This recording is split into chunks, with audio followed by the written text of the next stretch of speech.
Still working. And we're live. This is Business Houston Podcast with Matt Bertram. I'm here with Derrell. Hey, Derrell, how are you doing?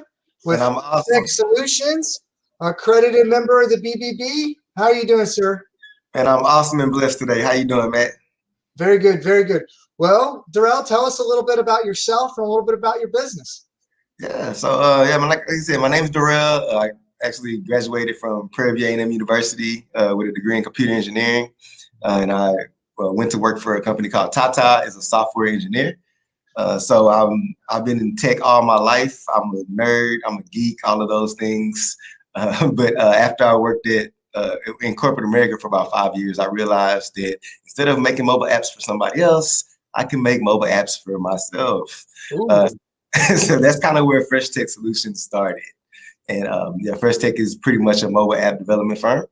We specialize in app development. We specialize in mobile social media marketing, web design, custom software solutions. Anything in that tech space is what we do. Well, you were talking about like revenue enhancement and some other things. Can you talk about maybe one or two of the apps that you built out that other members might be able to benefit from? Oh, yes, definitely. So my very first client was a company called Auto Freaks, and it's basically a mobile detailing company. And they didn't really have any processes for scheduling. They was, taking phone calls, writing down what time they got to be there, things of that nature. So the main purpose of the app was to be able to provide a scheduling system for their clients on the external side, but on the internal side, it also helped them with their scheduling. They knew exactly where they need to be. And we also implemented a loyalty program. So, you buy 5 car washes, you get 1 free kind of thing. Oh, cool. Yeah, and their numbers have been through the roof. And they only do business through the app now. So it's strictly app. I love that when the internet changes the way people do business, right? I love that when it transforms people's businesses. So tell me maybe 1 or 2 more use cases of maybe apps that you built. Maybe, like I got different things rolling around in my head. I want to hear kind of some other stuff you can do. Yeah. Yeah, no, definitely. So actually, it's kind of crazy. One of our main industries is churches. Okay. Especially after COVID, a lot of people couldn't have services, so they wanted to do the online streaming, the online giving thing. For me, it's very important because if I get paid on Thursday and I don't have to go to church till Sunday, I don't know if I'm going to have that 10% still. So if I get paid as soon as I get it, then it's just convenient as a user. So like I said, live streaming, online giving. They do prayer walls. It's so you can do anything, right? Like you can do anything, right? Like, so give me another business use case. So we have a company called Rinker Materials. They're a construction company. Okay.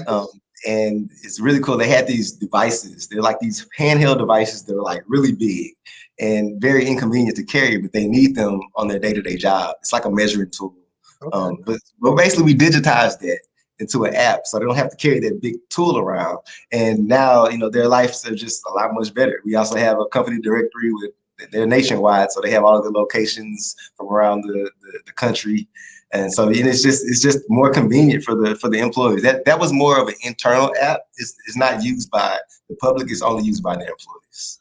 Okay, so really businesses, if they have something that they have a process that's set up and it's maybe kind of clunky, and they're looking for a way to kind of streamline it and get to the 21st century, maybe putting in an app might be the right solution, right? Exactly. So like if they have a defined process, maybe they're using all paper for something, or they're turning in, I know like expense reporting. I remember when I started doing expense reporting where I would just scan it into an app, man, it changed my life. I didn't have to fill everything out. Talk about capabilities, right? Like, so, what's the type of business or the ideal customer that you're looking for? Because it sounds like you can do almost anything, but like, what's kind of the thing that where you can make the most impact, that you have the most experience? Like, what's your sweet spot, I guess? Yeah. So, man, we have a couple of different sweet spots, but from our data, our sweet spots are churches and mobile services. Okay. companies, people who need employment setting. But how we really work is we get these businesses come in and we try to diagnose their processes and see what we can digitize, what can we put on the app, how can we get this thing into one system and make your life easier. So that's the whole point of everything. We're trying to make your life easier, trying to make you generate more revenue. Got it. Got it.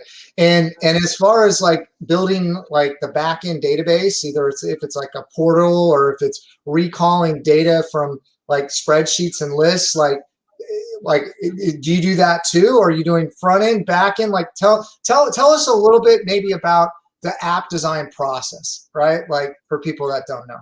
No, and it's a great question. So we have, it's basically two different processes. It's a process for what I call business level apps, and it's a process for idea apps. So on the business side is the apps that I'm talking about, but we also get a lot of people coming to us with, the next big idea, the next Uber, the next social media app.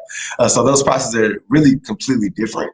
As far as the business side, it normally takes us about 6 to 8 weeks to complete a business level app. Okay. And then, it takes us about 2 weeks to get it approved by Android and Apple. But some of our larger projects, like we just did a app and a whole banking system for an international bank in Ecuador, and that's a year and year and 2 months. Bitcoin, I'm assuming, like it's buying Bitcoin. Is that what it is? No, it's basically a bank that wants to be their technology to be more like the banks of America, because they don't have that app technology out there in Ecuador, so they're just trying to compete on that level. Got it. Very cool. Very cool. Wow. I just, I want to hear more about like designing of apps. I mean, give us a range. Okay. Like give us a range, because let's put to the side the big idea apps, right? Because that could be anything that could go all over the map. Let's talk like business level apps. Give me maybe a couple industries that would benefit from apps, and maybe some processes that so we're talking about, you gave me use cases with clients. I want to hear like process cases, right? Like if a business is doing this, or maybe they're in this industry, they might be dealing with this that of, in industries that maybe you've even worked in, that you can help. Maybe kind of let's narrow it down even more, right? Right. No, so there's a couple of different industries that fit that category. And I know I already talked about the Rinker Materials app, but that's like the bread and butter, like any kind of process, like any kind of thing we can digitize. That's what we love to do. So we love to make people's lives easier through these processes. So like I said, it's very business specific. Everything's really tailored to that business. So there's not no general process for anybody. So I don't know. Like again, I'm trying to narrow this down. I know that there's like point of sale stuff. They're across the board. If you're a business, a lot of times people sell solutions for a particular category, right?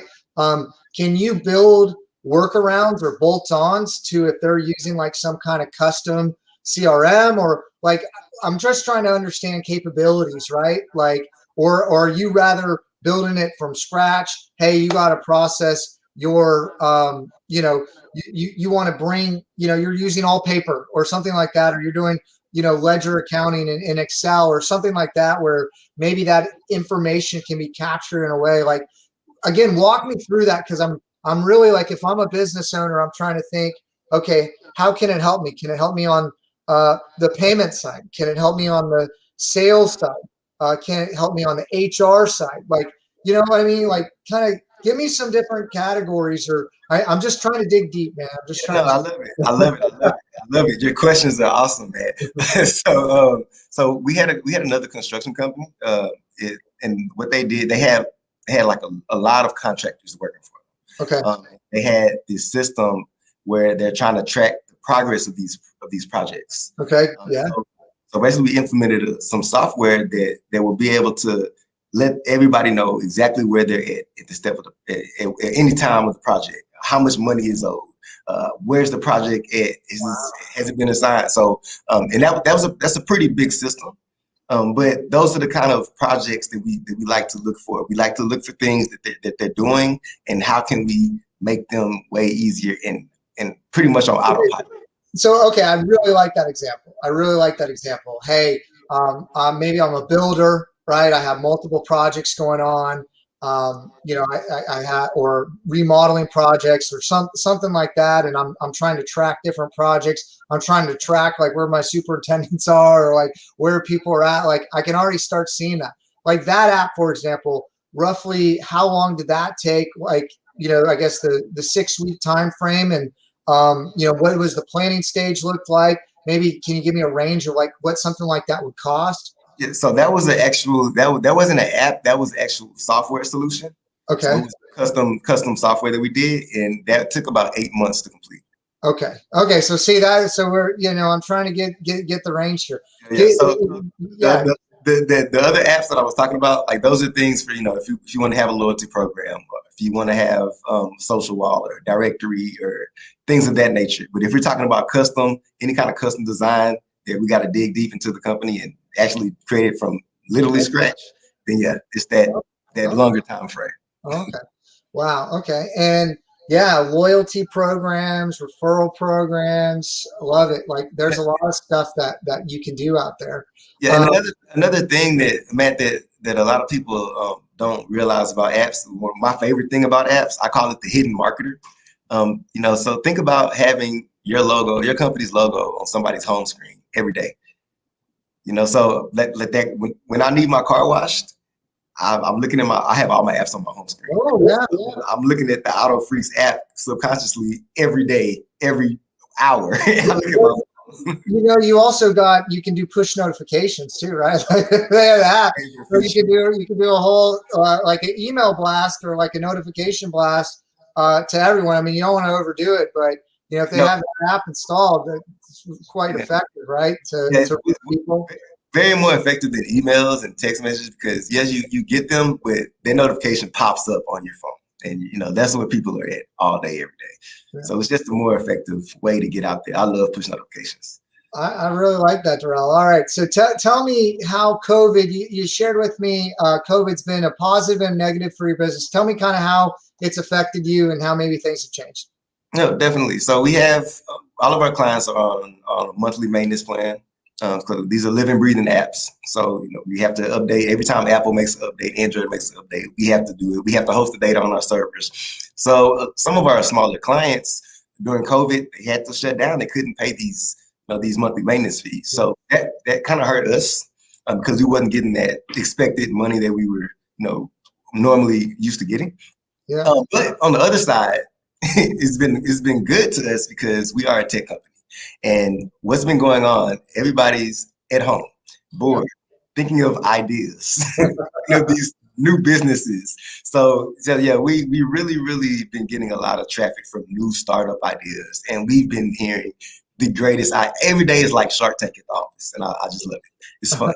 Well, okay, so tell me a little bit about your company. Tell me a little bit about your team. Like, you know, you got your own server, you're hosting these apps, how many clients you have. Give me kind of an idea of you know, your size, your culture, what you do, anything you want to share about your company. Yeah, so we have about I call them core employees. We have about 5 core employees. Right. We have a team of about 10 developers. I'm finally getting out of the development stage and starting to be a CEO actually. So that's interesting and different for me. But so we have those. We have a sales team. So it's probably in all around 20 of us. 20, 25. Nice. No, good size team for sure. Well, cool. So, you know, one of the big things that's going on right now is like you're online, you're searching, you're trying to find somebody and you're trying to build that trust, right? Or you're trying to find somebody that you can trust even more so, right? So companies are trying to build trust, and then people are trying to find companies that they can trust. And, you know, for like app development, with COVID hitting, that might be something brand new that they're going, hey, we need to move to like remote teams, right? And now we're using like Zoom calls or some other brand of, you know, go to meeting or whatever. They're doing different kind of stuff online, and they might have a need, right, for more use cases come up of how they might want to remold and change their business, and looking for an app company. Like, where do you start if you're not kind of tied into the tech world, right? So tell me a little bit about maybe your experience being a BBB member, or what it means to be a accredited BBB member. how you think that affects your business. No, it affects me. It affects us extremely, and I think it affects us a little bit more because we're in this industry. My industry kind of sucks sometimes. We have a lot of untrustworthy people and companies in our business. So the fact that there's I don't know too many app developers with that BBB status, I think that helps me extremely because it just when you see that BBB, you kind of automatically know that they're gonna do you right, and that's kind of how we establish ourselves as a company. We try to always treat people right. We always try to do the right thing. We try to set our expectations at the beginning so there's no surprises. So yes, the BBB accreditation is very important to us because of our industry, and I think it's more important than a lot of other industries that are out there, simply because of how our industry is in the tech. No, I mean you got no barriers to entry, right? Like you could throw up a website and say, hey, come to me, give me money, we'll develop apps for you, right? So I think it's really quite important. Internet marketing, digital marketing, same way. Like how do you distinguish yourself? How do you showcase your expertise? How do you show that expertise, authoritativeness, and trust, right? So I think it's quite important. So Derrell, tell me, if I'm a business owner out there, I'm thinking, hey, I might need an app. Tell me, give me a tip, give me a business tip, maybe give me a business tip as you being a CEO, or give me a business tip on maybe how I could use an app if I haven't thought about it. I think you could offer some really unique insight and tips to business owners out there from the tech aspect of it. Yes, and that kind of ties into your question earlier. But my whole tip is don't be afraid to pivot, especially during these Corona times, because it's okay. And a lot of people didn't. So for example, we pitched to a lot of churches before the pandemic. We didn't get too many people hop on board. As soon as pandemic happened, we're having churches hit us up all the time. So I mean, just be okay to pivot and be okay with having the resources or the ability to ask the question, because a lot of times I see people they don't know how much an app costs. They don't even want to go down that route of finding out. So just do your research and find and know the numbers, and then make the decisions. And don't be afraid to pivot, because pivoting really saved our business during coronavirus. No, I totally agree. I think right now, if you got to stay nimble and go with the flow, with the changes. The economy's changing and shifting. I think there's structural changes that are happening. More people are operating online. More people are on their screens, on their phones.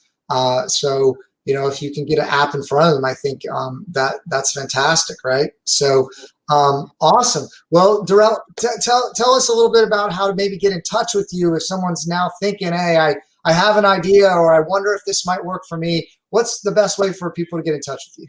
Yes, we're available on all channels because we are a tech company. So social media is Fresh Tech Solutionz. Solutions has a Z on the end instead of an S because we're cool. And our number is 713-893-8125. And you can also catch us on Facebook Live every Monday at 12 o'clock for our podcast, Fresh Tech Tips. Pretty much tips for entrepreneurs. All right. So Fresh Tech Solutionz with a Z, right? Not an S. Fresh Tech Solutionz with a Z, not an X.com. I'm checking out your site right now. Awesome to have you on, Derrell. Thank you so much. Really enjoyed it. See y'all next time. See y'all later.